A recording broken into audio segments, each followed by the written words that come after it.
Neftçala və Biləsuvardan Lerik yaylaqlarına doğru istiqamət götürmüş çobanların axşam düşərgəsinə çatanda artıq növbətçi çoban istisna olmaqla digərləri istirahət edirdilər. Vaxtsız gəldiyimizi bilirdik. Amma gün boyu hərəkət edən çobanlarla yalnız axşam saatlarında həmsöhbət olmaq mümkündür. Gəlişimizi görər-görməz öz qonaqpərvərliklərini nümayiş etdirdilər. Bir süfrə başına cəm olduqdan sonra öyrəndik ki, 2000-ə yaxın sürünün köç etməsi heç də göründüyü kimi körtəbii şəkildə həyata keçirilmir.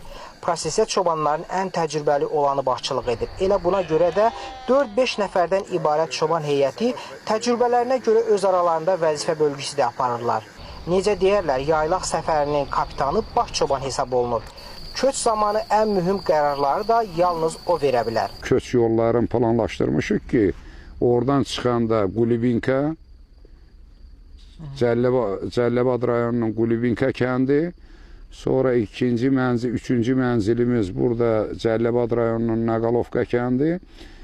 Sabahdan, səhər tezdən bu davarlar hərəkət edib, Masallı rayonunun Çaxırlı kəndi, Bambaşı kəndini keçib, Viləş, Masallı rayonu ərazisində olan bu Viləş bəndinin ətrafında düşərgə salar. Qoyunlar arasındakı uzunqulaqlar da diqqətimizdən yayınmadı. Sən demə davarların gözlənilməz yüklərinin daşınmasında bu heyvanın köməyinə daha çox ehtiyac duyulur. Hər bir sürünün tərkibində 3-4 bu tip uzunqulaq da olur. Bu da səbəbsiz yerə deyil. Çünki sürülərdə yeni doğulmuş quzular məhz bu uzunqulaqlar vasitəsilə daşınır. Köç prosesini xüsusi təlim görmüş itlər müşahidə edir. Sürünü axşam saatlarında dairəvi formada dövrəyə alan itlər növbə çəkən çobanın gecə boyu ən etibarlı köməkçiləri hesab olunur. Çobanlar bildirirlər ki, axşam gecələmək üçün təhlükəsiz yer müəyyən olunduqdan sonra ilk işləri davarların sağlıq durumunu nəzərdən keçirmək olur. Ətrafında fırlanarkən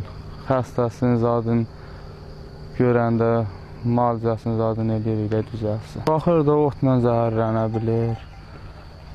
Vəziyyəti ağır olsa ölə bilər, yoxsa otla zəhərlənsə, qurd tutsa dərman atırı düzəlir. Beləliklə 10 gündən çox davam edəcək ağır yolsuzluq şəraitindən sonra onları yaylaq həyatı gözləyir. Tərk etdikləri qışlaqlar isə oktyabr ayına kimi dərin sükuta qərq olacaq. Rəhman Məlikov, İTV Xəbər, Cəlilabad.